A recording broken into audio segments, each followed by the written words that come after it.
Do subscribe to Ekeeda channel and press bell icon to get updates about latest engineering, HSC and IIT JEE main and advanced videos. Hello students, as we have seen in boundary layer theory, how a boundary layer is created. That is, it is the adjacent layer to the solid where the velocity of the fluid is zero. As it gradually increases, what happens is the velocity gradient also increases. That means at the bottom the velocity is zero, at the end of the boundary layer the velocity is maximum. Now what we will see in this section is there a possibility when the boundary layer is separated?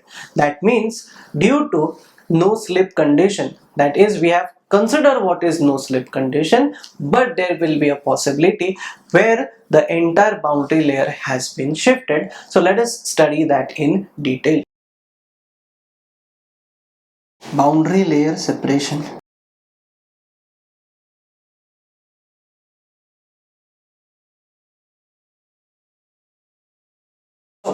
In boundary layer separation, what we have to study over here is, first of all, how is a boundary layer made. Now let us see this. So now this is the starting point, or the point where the boundary layer will be zero.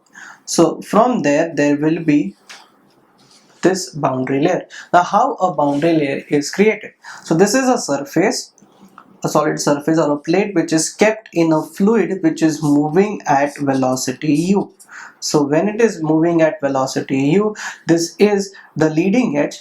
At this point the velocity will be zero. Directly there will be a stagnation point, and then there will be a formation of boundary layer. Now what happens is, this thin layer at this part at y is equals to 0, its velocity is 0, and it ends at y is equals to delta, where the velocity is u infinity, rather 0.99 times u infinity, that is the free stream velocity.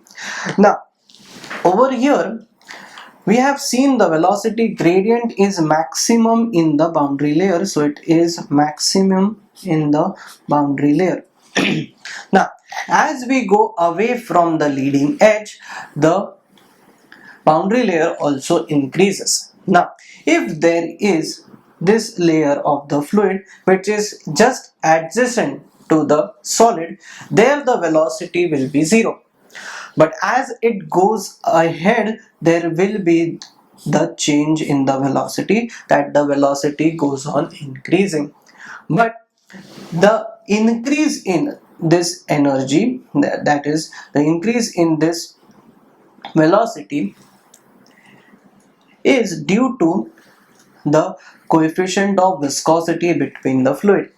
If the coefficient of viscosity or the viscosity is very high, then what happens is there is decrease in the boundary, there is increase in the, rather not decrease, there is increase in the boundary layer thickness. Why there is increase in the boundary layer thickness? Because to achieve u infinity, it is taking a long time, not a long time, a large amount of distance to attain u infinity. But for a fluid which is less viscous, the boundary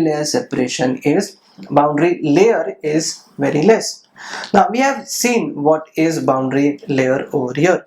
Now second thing which we need to study is the pressure gradient. Now pressure gradient is given by dou P by dou X. Now the pressure gradient over here is, pressure is changing with the value of x. So as x increases, what happens if for the pressure gradient? Initially the pressure gradient is less than 0.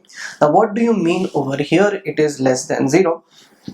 This delta P can be written as P2 minus P1 upon X2 minus X1, which is less than 0. That means it will be negative. Now if dou P by dou X is negative, then we can write P1 is greater than P2. So if P1 is greater than P2, if there is a section over here, section 1 1, and section somewhere over here, section 2 2, so P1, the pressure over here, is greater than the pressure of the fluid in this part, due to which what happens is, due to a large amount of pressure which is at section 1 1 and it decreases along section 2 2, what happens is the boundary layer sticks to the solid surface. But as we go further, this part tends to 0 and then it increases beyond 0. So let us consider a boundary layer over here, or a solid surface. This is the solid surface and this is the leading edge, so there will be a formation of some boundary layer. Now let us consider a few points over here. This is A, this is B, this is C, S and D. Let us consider a few points over here. So now over here the pressure gradient is negative, so there will be a positive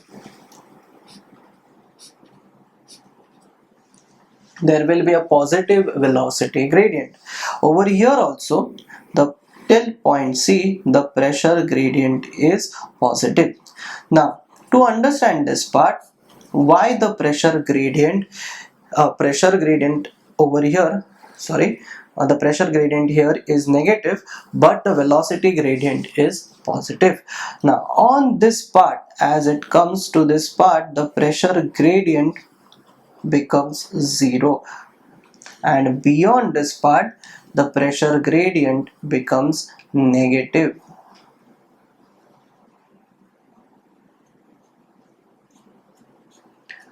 Now let us understand this part in this entire diagram.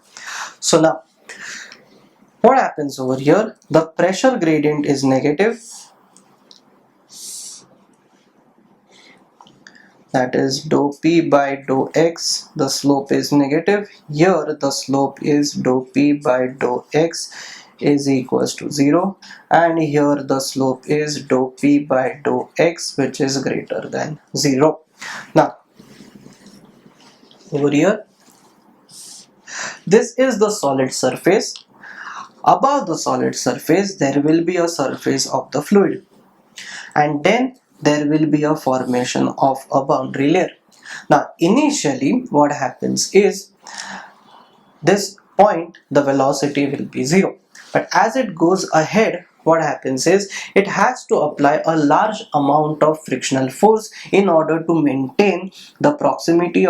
So what happens further is, as it goes ahead, the value of boundary layer increases. Now what happens to the bottommost layer? Bottommost layer is in contact with the solid.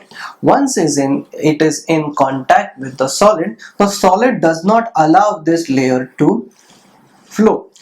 But as we go ahead, this part increases, that is the Y value, the boundary layer thickness increases. Now this increase in the boundary layer thickness comes with an expense of kinetic energy. Now that expense of kinetic energy is taken from the adjacent boundary layer. For example, as it goes ahead, this is traveling with some velocity u1, this is traveling with velocity u2, u3, u4 and so on and so forth.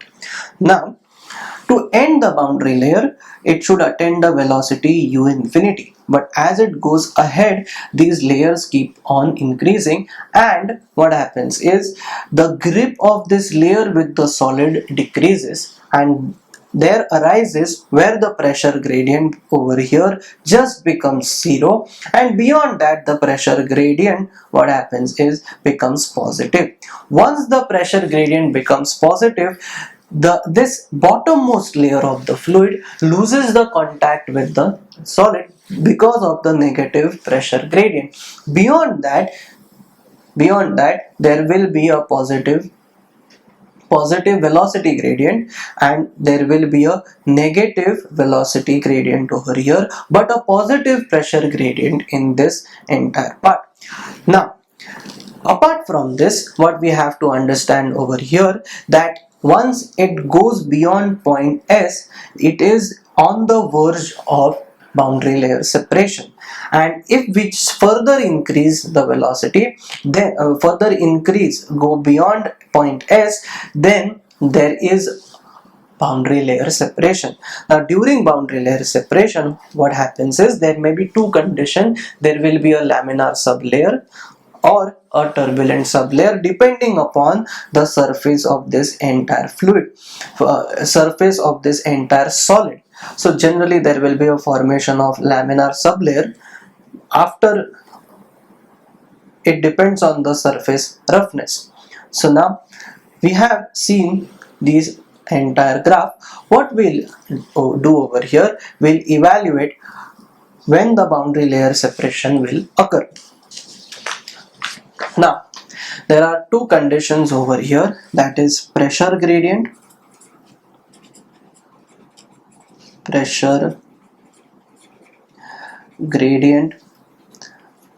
velocity gradient.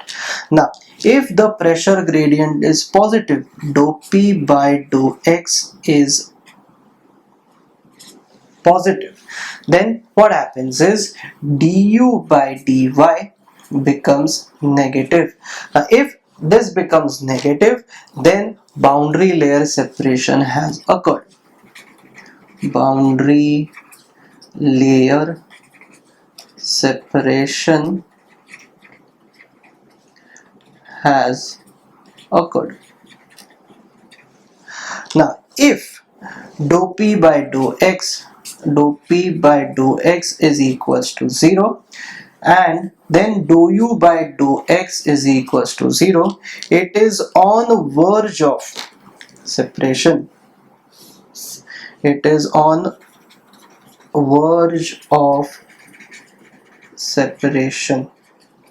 And if dou P by dou X is less than 0 and dou U by dou Y is greater than 0, then what happens is over here boundary layer separation does not occur.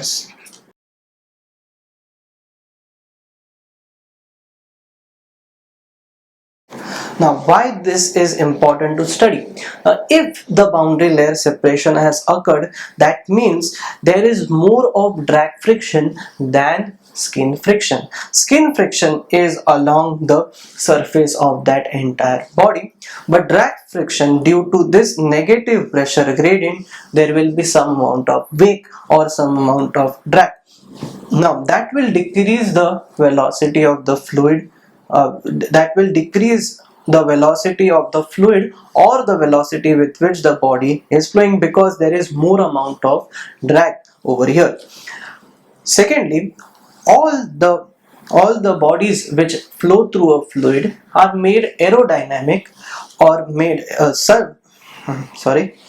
all the bodies which flow through air are made aerodynamic so that there is minimum amount of boundary layer separation.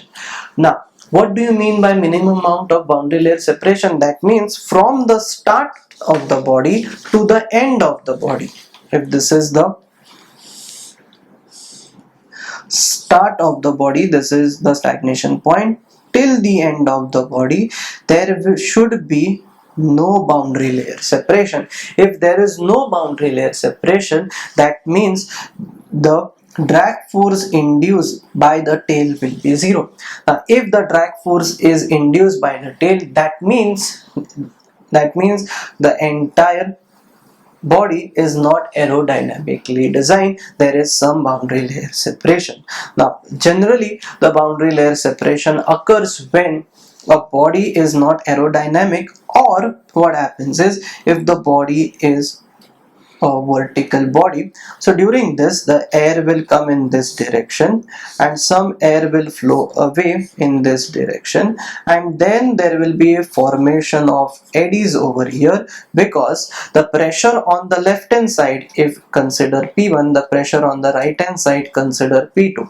Now since pressure P1 is greater than P2, this will have some drag on the body, but once the fluid flows in this direction, what happens is there is a formation of negative pressure. Due to this negative pressure, there is formation of turbulence over here, and due to which what happens is this is dragged away in this direction. So for an effective flow of the body through a fluid, there should be a minimum amount of boundary layer separation, and if the body has a more amount of boundary layer separation, then there will be lots of drag in that part.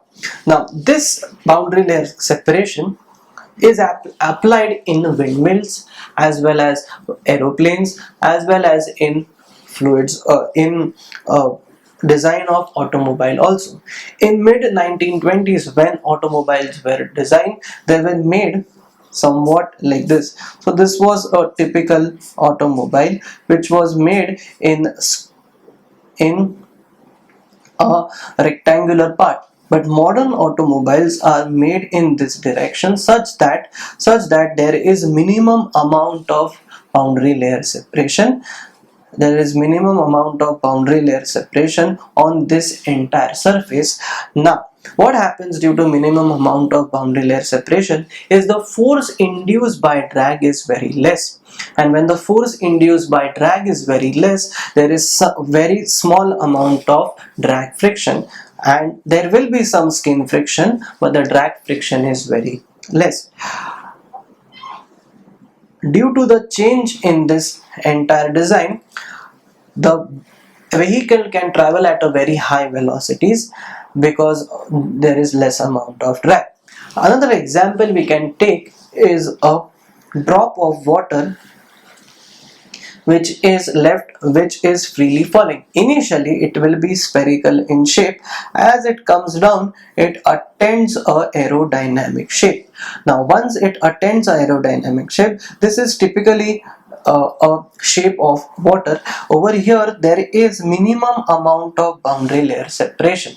Now if the boundary layer separation has occurred for this drop, then this drop will convert into large amount of small droplets, and again that droplets will be formed in this entire shape. Now this shape is a aerodynamic shape, which we can see a streamline or an aerodynamic shape, which is seen in the shape of fishes also, or aquatic animals.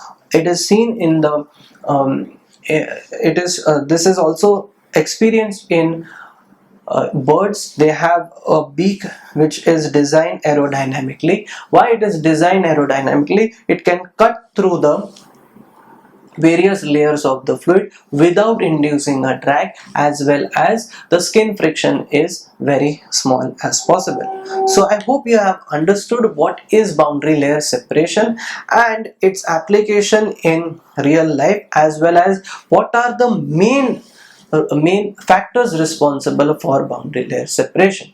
Thank you.